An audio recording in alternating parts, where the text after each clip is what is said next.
going on, my friends? My name's Cookie, and look at this weapon. It's called the Blizzard Staff, and it's a drop. Probably from the hardest boss in the game.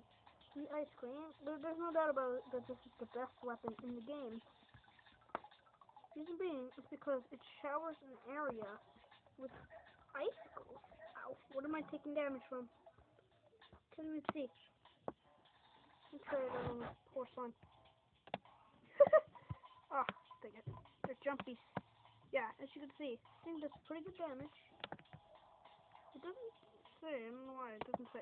It just says, let's go Blizzard Staff, and this thing, my god. It may take a little time to get it.